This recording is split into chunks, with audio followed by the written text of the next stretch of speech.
Good to see you all. Hope you had a great weekend at your convention. That's one of my favorite Trump moments in a while. You know, he's talking to the media and he's just like, look, guys, I'm not gonna play this game where we act like you're not a bunch of hacks doing the DNC's bidding. So just a little bit of a playful jab. And I'll tell you this, the media doesn't think it's playful at all. They take themselves so seriously. Why is Trump being so mean to us? We're just journos. We're just doing what we need to do. We're just the journos. I don't understand. But he's right. There was all of this swooning and, oh my gosh, they got the vapors at the DNC. Joe Biden, the best speech of his life. It was amazing. Whatever. It was definitely a whatever moment. But we have the RNC coming up this week. And this is going to be one of those compare and contrast moments in our politics. Think about, try to do your best. For those of you that watch, and I don't know how much of this you even watched in the past, but for those of you who are watching any parts of the DNC, which was overwhelmingly boring, poorly produced, and completely unmemorable. The best thing was the guy who did, what's the song, the something happening here, stop baby, I forgot what it was called on the show, and now I'm forgetting again. Buffalo Springfield. The version of the Buffalo Springfield song that was on, I think, the first night at the end, that was the most memorable thing from the entire DNC because it was so cheesy.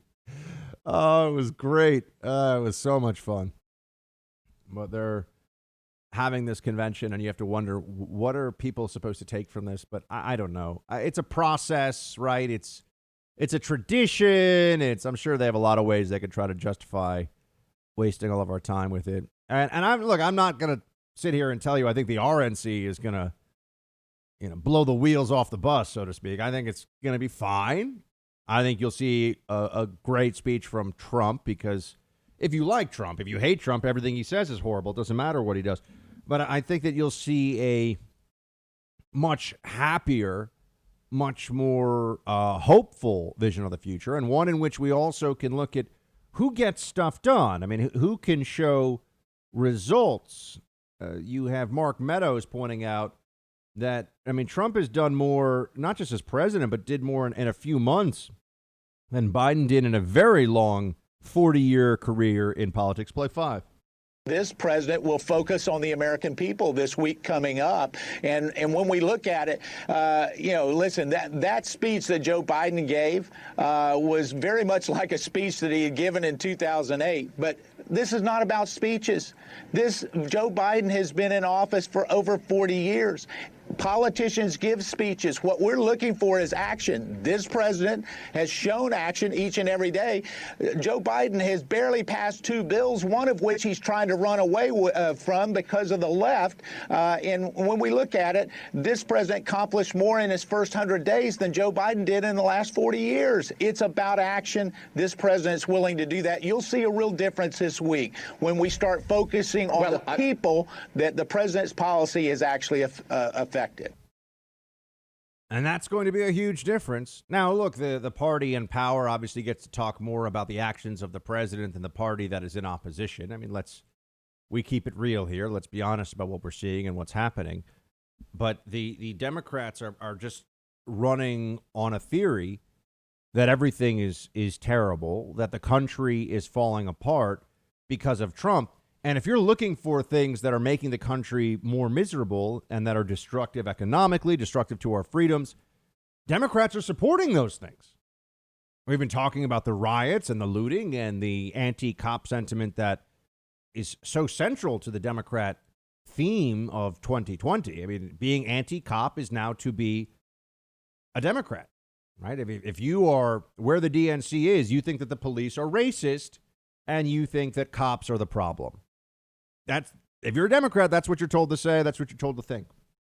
If you're a Republican, you can have a very different point of view. Congresswoman Rashida Tlaib, for example, she's representative of the vanguard of the Democrat left. She's one of the people that the media is propping up as the up-and-coming voice of the socialist, Marxist, Democrat left. Here's what she says. Play 6. Do you hear that?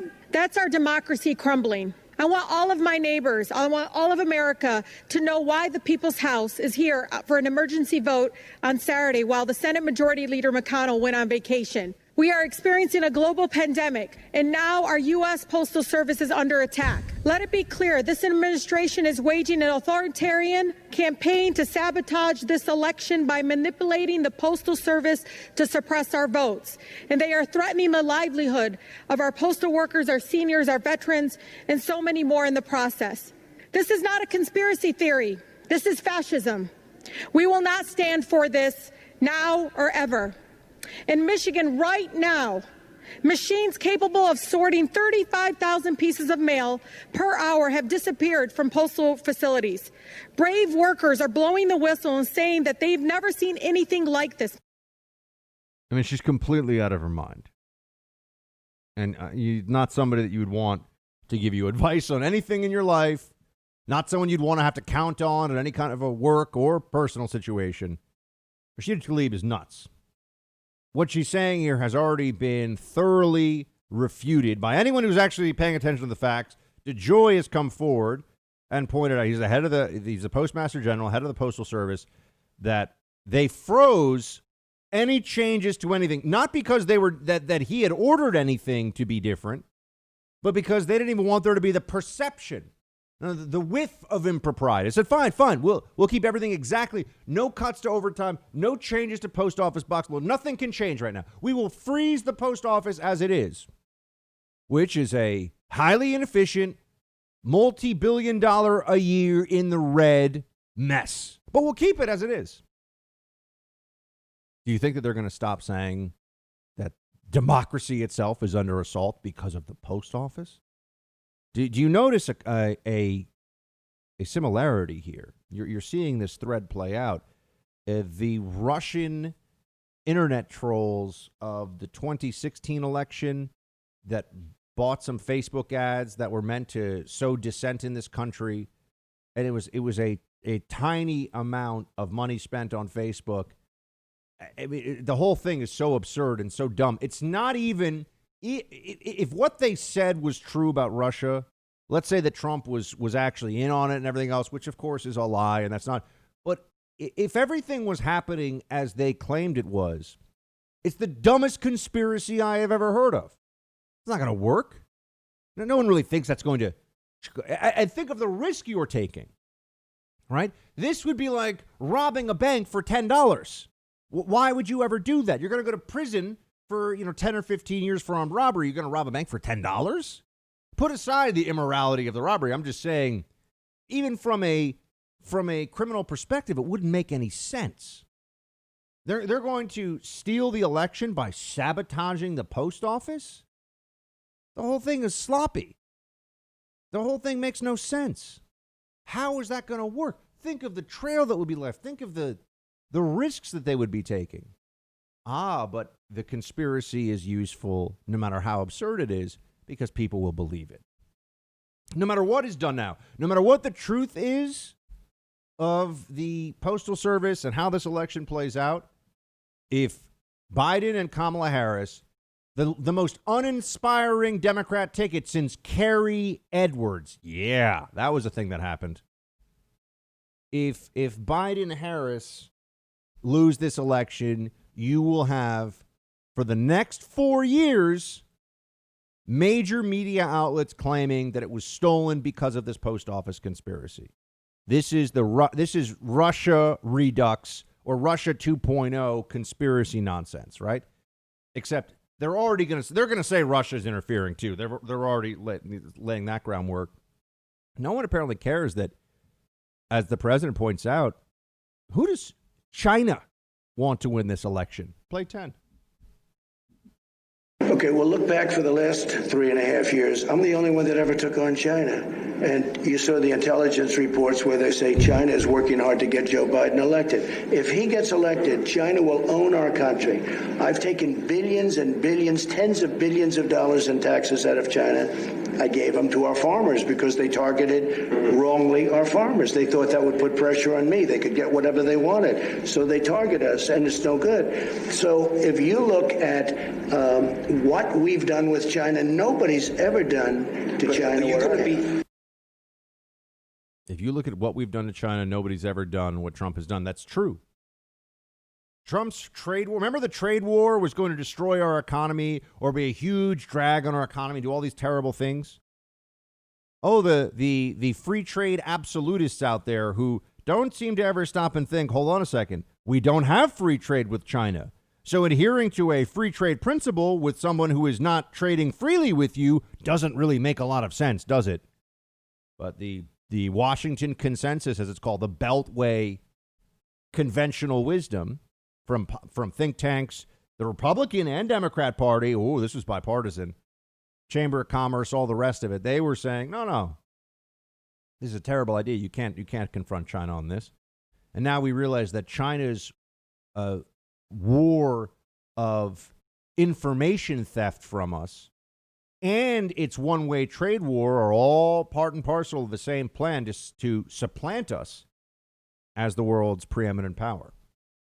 And they're executing on that plan. We can sit around and say, maybe one day China will be nice to us, but that's not the plan they're executing on. They're trying to beat us. They're trying to defeat us. Biden is the choice of China. Should that matter to anybody? Well, we've heard for 4 years that Trump was the choice of Russia, and that was supposed to keep us up at night. That was terrifying. Trump was Putin's puppet. Is Biden Xi's puppet? Xi Jinping? Do we know? Does anyone really doubt? I mean, couldn't we have someone in the intelligence community, quote, leak, right? Couldn't they leak something to the press about this one? I mean, just call one of their buddies in the media and say, hey, there's an assessment. Won't tell you what it is. It says that China wants Biden to win. That would just be telling us what we already know. If you had to ask any analyst in the intelligence community who's not a total moron, if you could ask anybody paying attention to world affairs, does China want Biden to win? The answer has to be yes. What does that tell you? What does it tell you that our only real... Russia's not a competitor, folks. Russia doesn't really matter, all right? It's like a bigger version of Belarus with more natural gas and, yes, a whole bunch of nukes, but they're not doing anything. They got maybe $1 trillion economy. It's a fraction of the U.S. economy. They can't keep up. They're not a serious player. China's a serious player, and they have very negative designs on the future of this world, including pushing us aside and then dictating to us how it's going to be on trade, then dictating to the United States what your children and grandchildren will be able, the kind of lives they'll be able to lead, the kind of prosperity America will have in the global marketplace. That's China's plan. And they want Joe Biden to win. Don't you think that that's meaningful? We've been told that Russia wanting Trump to win just proves how terrible Trump is. But our real adversary wants Biden. We all know it. Why is that? Biden's not a man of any conviction, a man of any courage. Biden goes where the wind blows. And China is so much more influential and powerful when it comes to our elections even than Russia. The NBA will not criticize China. Okay? The biggest companies in America are terrified of angering China. Google will do China's bidding on things and then turn around and say that they won't work with U.S. defense contractors. Right? Apple will take all this posturing in this country about how liberal the company is and everything else, and then, have the biggest sweatshops in the world operating to build your iPhone in China. This is such a bigger concern, such a bigger threat. But the biggest threat of all, if you're a lib lunatic, is Trump. And so nothing else matters. Cozying up to China, even having China intervene in the election, most true believer libs, you talk to them, they'd say, well, as long as Trump loses, that's all that matters. It doesn't matter how it happens. See, this is the end result of the elimination of principle and its replacement with false moral indignation and an addiction to self-righteousness that comes as really the most the single most defining characteristic of the modern Democrats' ideology. What does COVID-19 have to do with losing your home? You know, the FBI has reported that cybercrime is up 75% since the COVID-19 virus struck. You need to be aware of one kind of theft that's on the rise that can be devastating to you, your family, your finances. Home title theft. You see, home title theft is a cybercrime. Cybercriminals find your home's title online, then they forge your signature on a quitclaim deed and refile as the new owner of your home, and you're off the title. They destroy you by taking out loans against your home. They steal the cash, and then they stick you with the payments. You may not know until you get the late payment or a foreclosure notice. Home Title Lock protects your home's legal title. Your home is your most valuable asset, your safe haven. Take action today. First things first, go to HometitleLock.com and register your address to see if you're already a victim. Then use code BUCK for 30 free days of protection. That's code BUCK at HometitleLock.com. HometitleLock.com. Use promo code BUCK.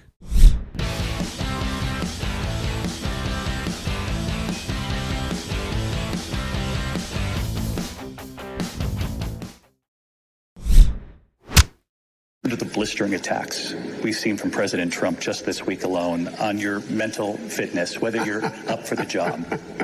His campaign has called you diminished, and I'm curious how you would respond to that. Watch me, Mr. President, watch me.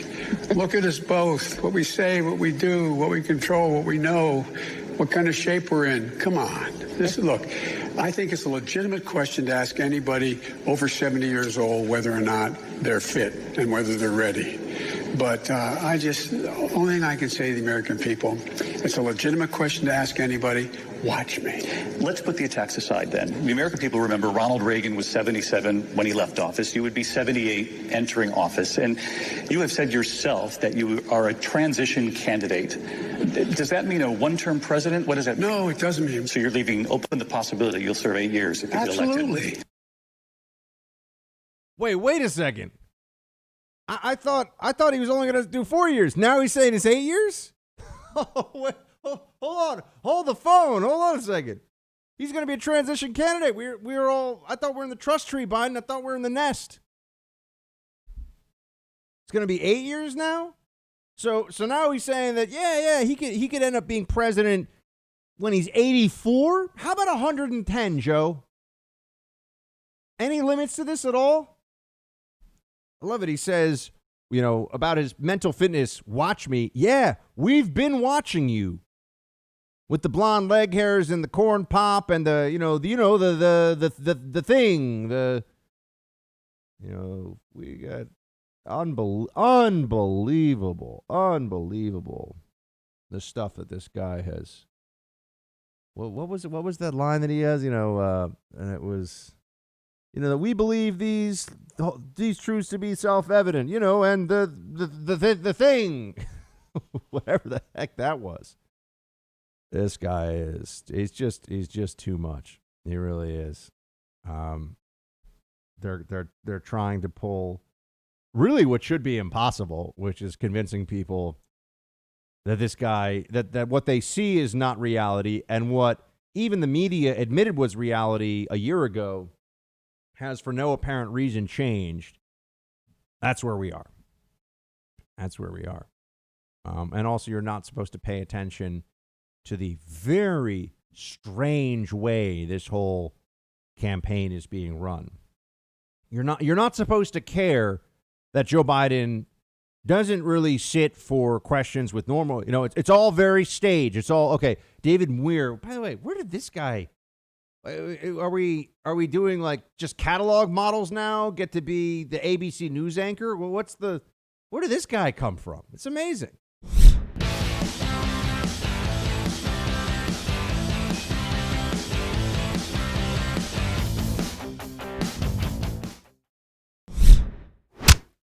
I understand the restrictions of COVID and campaigning in this time, but can you win a presidential election from home?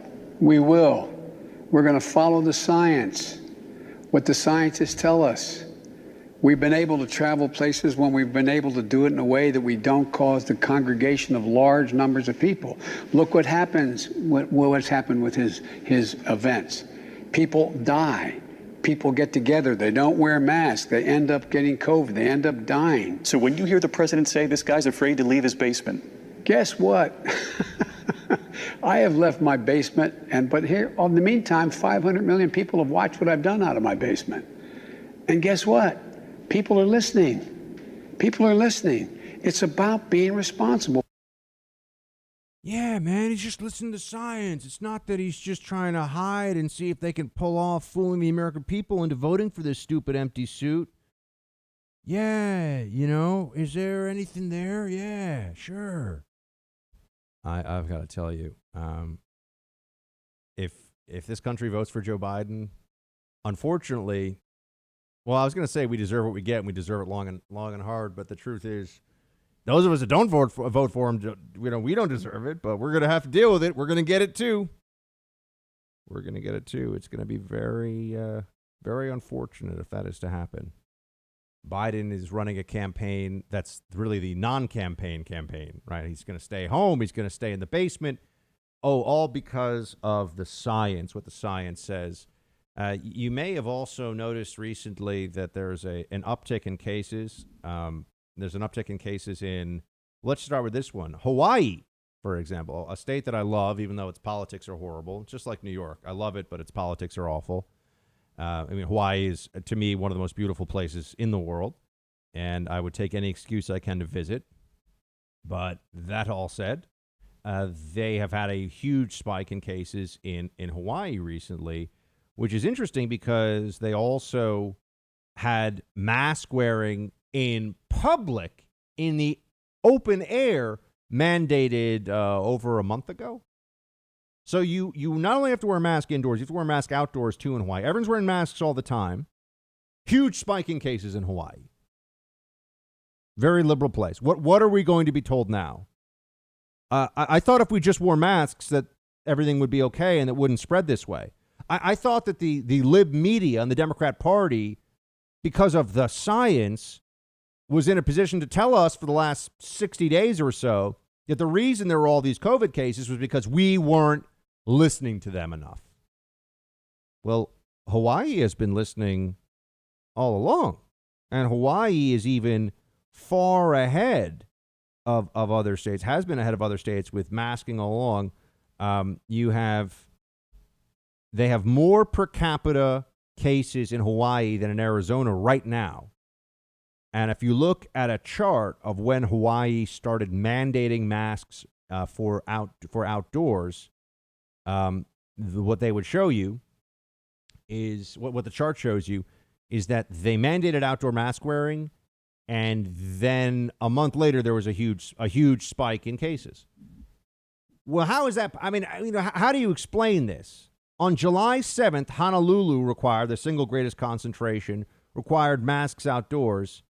And then about 3 weeks after Honolulu takes the step of requiring outdoor masks, required, not just no social distancing and then you mask, outdoor masks. Huge spike in cases, just like a rocket ship in cases. But I thought masks work. I thought they're really effective. Oh, maybe all those peer-reviewed CDC studies about how masks don't do anything to stop influenza in reality, maybe those are more relevant than people want to believe right now. But, people are scared. They also don't want to think they've been fooled or what they're doing is stupid. I saw Rob O'Neill, the Navy SEAL who got justice for America and the world by taking out Osama bin Laden. Rob's a good guy. I've met Rob a few times. And he was on Delta Airlines flight and took a photo of himself saying that I won't repeat what he said exactly, but he said he's not wearing a mask because he understands from biowarfare training that this is absurd, that wearing a little piece of cloth where there's air coming in and out of the mask and it's also you're breathing right through, that this isn't going to do anything. And Delta threatened to ban him from future flights. So that's where we are now. We are in a place where at the beginning of this year, it was don't wear masks. And now, if you even suggest that people shouldn't wear masks, you can get banned from flying. Where is the evidence that shows that we are so certain about this? Doesn't exist. And here I'm looking at a chart of Hawaii. They have made businesses require masks since the 20th of April in Hawaii. Honolulu required masks outdoors starting on July, and they had very low cases.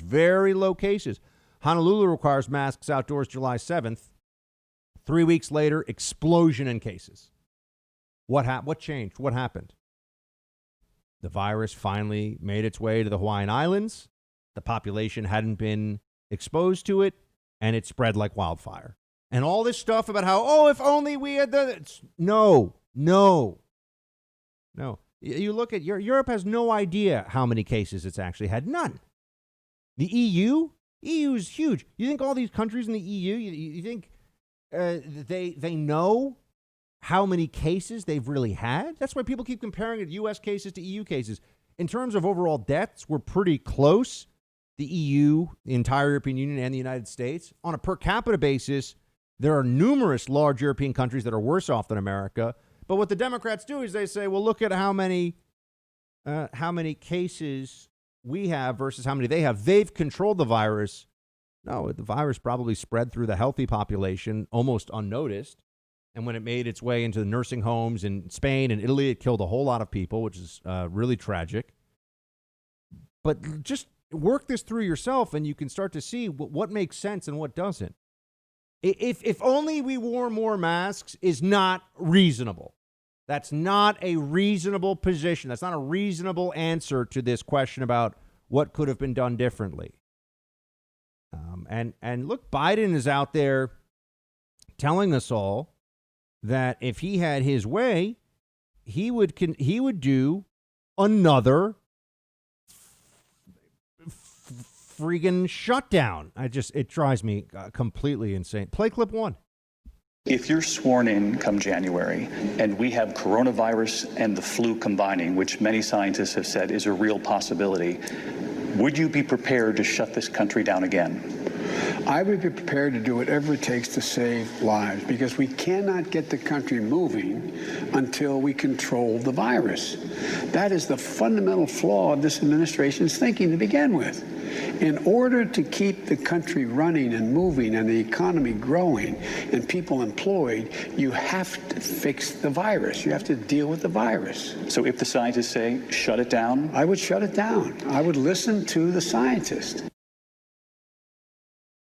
What does that mean, listen to the scientists? Consensus isn't science. What Dr. Fauci says on any one given day is not science. That's just one guy's opinion. Okay? Get a weird rash, go to 3 different dermatologists who spent a lot of time in med school. Guarantee you at least 2 of the 3, if not all 3, will give you a somewhat different diagnosis if it's kind of a funky, skin condition that's not obvious. They've actually done studies of this when you go to specialists with a condition that if your primary care doctor doesn't know what something is, and you go to a specialist and there's any, and it gets in that zone of it's not obvious what you're facing, very high number of secondary doctors or specialists would come up with a differential diagnosis or a different diagnosis from each other. Very high. So I know we always they have the answers. Really? Go into a doctor's office and tell them that you have irritable bowel syndrome and see how much fun that is when they talk to you about the million different things that could cause it, the million different ways that you might be able to treat it, almost all of which probably aren't going to help, right? I mean, there's a lot of stuff out there that if you go into go in and say you've got chronic back pain, all the different modalities. I'm not saying doctors, obviously, they can do amazing things. They save lives all the time. So they're great. I'm just saying they're not miracle workers.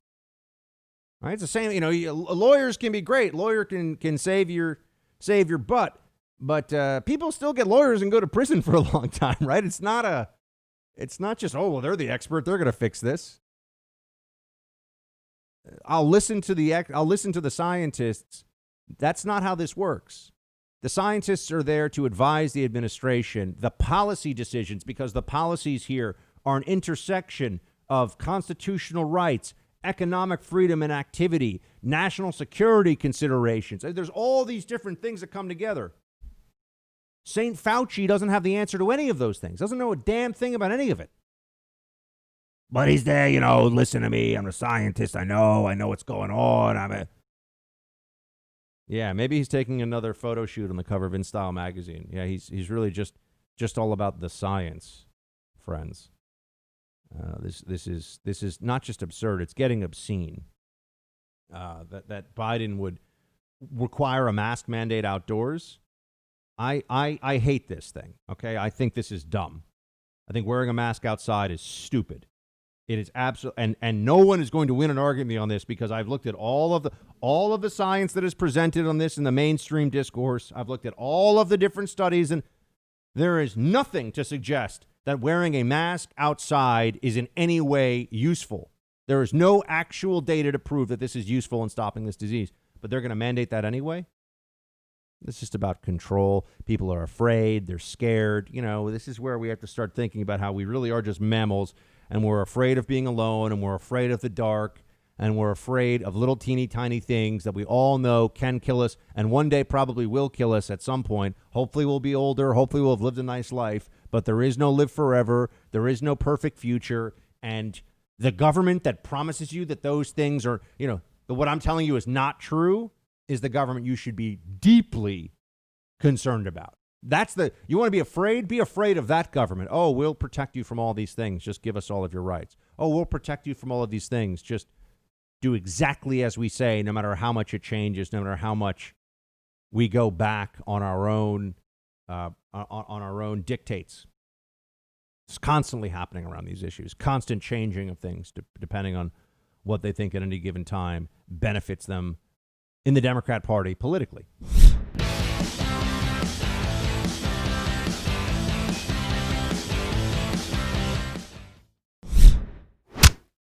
What's the latest in double standards from the lockdown crowd? Remember when there was the 5th or 6th or whatever it was, John Lewis funeral? You're still not allowed to have funeral for your loved ones. That's a dangerous gathering. John Lewis funeral, though, that's, he's important. Not important to you, but important to the nation, they will tell you, right? But you can't have, if your relative died, no funeral, because that's, too much of a risk. And then they waived, in the District of Columbia, they waived the requirement of a quarantine. I'm still under quarantine right now in New York. I'm living under quarantine. I get stupid text messages from the Test and Trace Corps. Can't see my parents, have all these restrictions on me. It's absurd. But, they have a mandatory 2-week quarantine for those traveling to New York from coronavirus hotspots. That's the story. Except there is an exception in place now for celebrities traveling to the VMAs, the Video Music Awards, because that's really important too. Oh, that's right. We've expanded beyond John Lewis's funeral. Now, if you're a pop star, if you're Ariana Grande, it's so important to go to the VMAs. So they're now saying you don't have to quarantine if you go to New York for the VMAs. They waive it. How does this work? I'm sorry, if you're a famous celebrity, you're not at risk for the virus now? Is that the new story? Oh, the virus won't infect really, really cool, hip pop stars? If you are the vocalist behind WAP, W-A-P, if you are that person, you will find yourself somehow immune from COVID?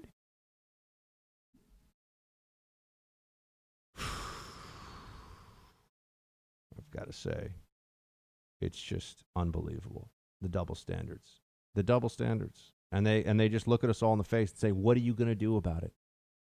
What are you going to do? Well, Trump wants to do something about COVID, if not also the double standards around it. He's talking about the possibility of using convalescent plasma, in a way to, do everything that we can here to try to save as many lives as possible. But first here's the president making the announcement. Would you play, producer Mark, the convalescent plasma announcement?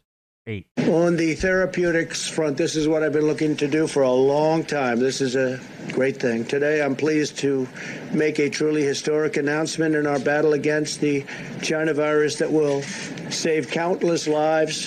The FDA has issued an emergency use authorization, and that's such a powerful term, emergency use authorization for a treatment known as convalescent plasma. This is a powerful therapy that transfuses very, very strong antibodies from the blood of recovered patients to help treat patients battling a current infection. It's had an incredible rate of success. Today's action will dramatically expand access to this treatment. Convalescent plasma is showing some promising signs. It's just the antibodies of people who have already beaten the virus, introducing those antibodies into other people who are currently fighting the virus. A straightforward proposition. It has worked very well for a lot of different afflictions in the past.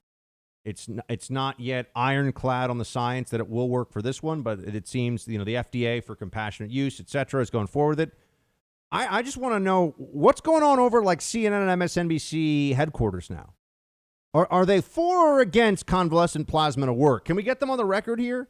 I'm not saying, can they tell us if it works? I'm saying, are they rooting for it? Really think about that. Do you think that most of the CNN newsroom is hoping that this could be a game changer in the fighting right now? I'm not saying they wouldn't want it to be a game changer at some point in the future. They know that there are people who are at stake here, their lives are at risk. But do you think that they want it? Are they going to root for or against convalescent plasma to work? We've seen what they've done with hydroxychloroquine, making sure that, they've lied about hydroxychloroquine, said that it's a dangerous drug. So these are lies. So they're clearly trying to wage a politicized campaign against that drug and any kind of usage against COVID-19. What about convalescent plasma? CNN, thumbs up or thumbs down on this one? What are you looking for? You want it to work or no? I'm just curious what we're going to see in the coverage.